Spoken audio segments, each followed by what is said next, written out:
This is the story of the return of the king, and I am Gandalf, the wizard.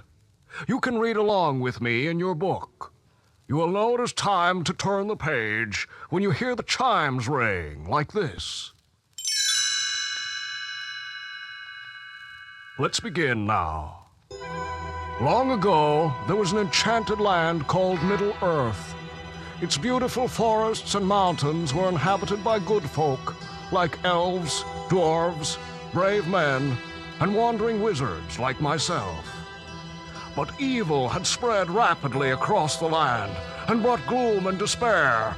The sky had darkened, the forests became black, and hosts of horrible creatures called orcs began to appear. The cause of all this strife was a wicked wizard named Sauron, whose power came from an evil magic ring. But the ring had fallen into the hands of the good folk of Middle-earth. There was just one hope. The ring had to be destroyed in the fires of Mount Doom, where it had been made. But who had been hero enough to carry the ring on this dangerous journey? An army? A king? Why, no hero at all, but the smallest of fellows, Frodo the Hobbit. Hobbits were quiet folk who lived in snug underground homes. They would rather enjoy a good book by the fire than look for adventure. But Frodo was ring-bearer now, with a dangerous job to do. Frodo and his Hobbit companions, Samwise, Pippin, and Merry, had many adventures. But they had become separated along the dangerous journey. I found Pippin and took him with me to the city of Minas Tirith. Merry was far away with good King Theoden. But where were Frodo and Samwise? Did they still have the ring? Frodo had been captured. He was locked away in the dark tower of a gloomy orc fortress, and he had lost the magic ring. But Samwise was still free and was searching for a way into the fortress. Samwise gritted his teeth. I must save Master Frodo, no matter how many orcs are inside. Just then, a gleaming object caught his eye. It's the ring! Frodo must have lost it in the struggle. As he snatched up the ring, Sam spied a hole in the wall. Ah, just hobbit size. Samwise managed to squeeze through the opening and found himself inside the fortress. I must be careful. This place is crawling with orcs. I'll try the tower first. Slowly, he climbed a winding staircase. All at once, a huge orc appeared. Samwise drew his sword and charged. The startled orc slipped and toppled into the dungeon below. At the top of the stairs, Samwise found a tiny room. He flung open the door. Frodo, I found you! Sam, you're a marvel. But your rescue is wasted, dear friend. Our journey is ended. I've lost the ring. No, Frodo, I found it. And with high hopes, the hobbits disguised themselves as orcs and slipped out unnoticed. Mile after weary mile, Frodo and Samwise struggled over the rocky land. Finally, exhausted, they slumped to the ground and fell fast asleep. A loud whip crack awakened them. What have we here? Shouted a mean-looking orc captain. Two deserters? Get in line! Samwise whispered to Frodo as they joined the orc troops. Our disguises fooled him, but we're marching away from Mount Doom. We have to look for a way to escape. As they marched along, the short-tempered orcs began to argue with one another. Soon there was a terrible fight. Sam tugged at Frodo's sleeve. This is our chance. We can sneak off in the confusion. So the two hobbits slipped away and continued their long, hard journey. At that same moment, Sauron's huge orc army had surrounded the capital city of Minas Tirith. This was Middle-earth's last stand against Sauron's evil might. So far, the citizens had fought off every attack. They could not hold out much longer. From a battlement, the hobbit Pippin searched the horizon for a sign of hope. Gandalf, where is Theoden? If his army doesn't arrive soon, the city will be lost.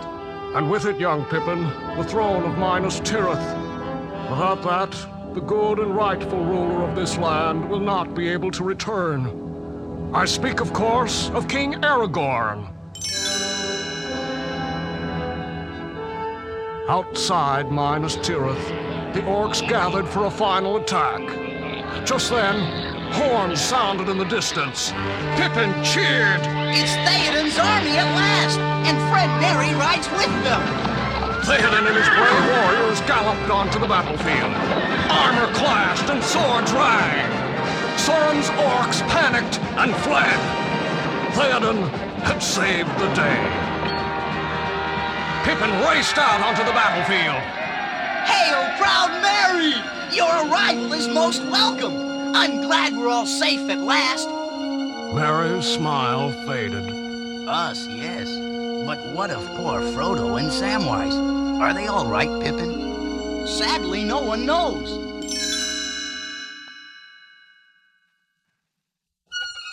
Suddenly, during the cheers of victory, the sky grew dark. Overhead circled a large winged monster, and on its back rode a Nazgul, one of Sauron's ghostly officers. With frightening shouts and commands, he ordered the fleeing orcs to turn and fight. Leading a new attack, the terrible Nazgul swooped down over Theoden's stunned troops. But their fear was broken when a brave knight stepped boldly forward. Begone, foul creature, or I shall slay you. From overhead, the Nazgul laughed a horrible laugh. Don't you know the prophecy? No man can harm me. With that, the knight threw off his helmet. But no man am I. I am a woman. You look upon Éowyn, Theoden's niece. The Nazgul shrank back in fright. His evil powers were useless against her. Éowyn's sword slashed through the air. With a loud scream, the Nazgul and his devil steed crashed to the ground. The battle was over. But I, Gandalf, knew that armies and battles mattered little. For the real victory rested on the shoulders of two tiny hobbits.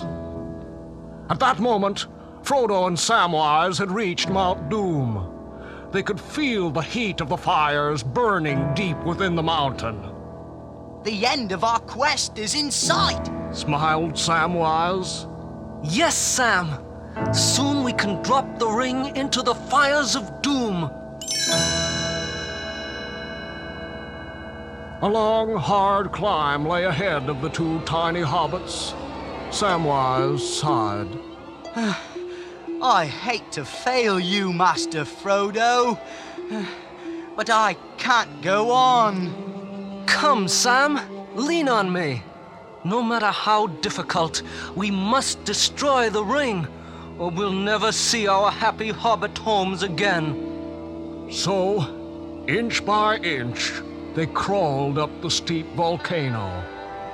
Exhausted, Frodo and Samwise entered the hot, smoky passages of the mountain. They followed the glow of the fire until they found themselves overlooking a pit filled with bubbling lava. Ah, at last. Sighed Frodo. The fires of doom. The only thing that can melt the ring and put an end to Sauron. But before Frodo could throw the ring into the fire, he was attacked from behind. It was a slimy creature called Gollum, who had once owned the ring. Now, he wanted it back. Gollum tore the ring from Frodo's grasp.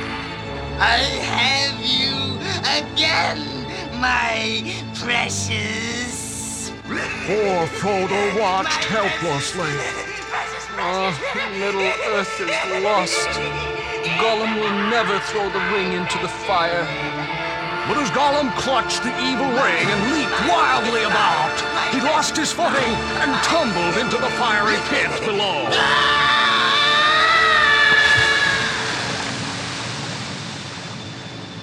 Frodo smiled at his faithful friend. Sam, Gollum has destroyed the ring for us. Sauron's power is ended.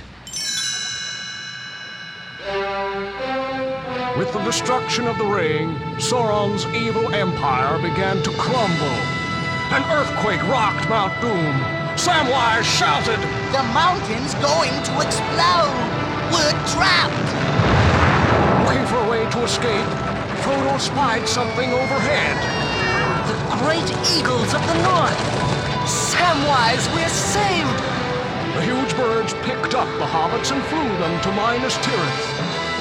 Middle-earth was finally free from Sauron's evil. Darkness and gloom disappeared. The forests were green. The battlefields were now covered with flowers.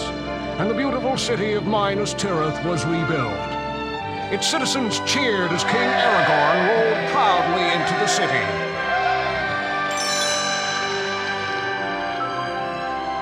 From a battlement, the four reunited hobbits and I watched Aragorn's joyful procession. It's a proud day, Frodo. Middle-earth is saved, and the city welcomes the return of the king. But the real heroes of the day are not kings, or armies, or even wizards, but four small hobbits. Roads go ever, ever on to the lands beyond the sea. On a white ship will I sail, watching shadows part for me. Roads I traveled I must leave, for I've turned the final bend. Weep not empty tears, but grieve as the road comes to an end. It's so easy not to try. Let the world go drifting by. If you never say hello, you won't have to say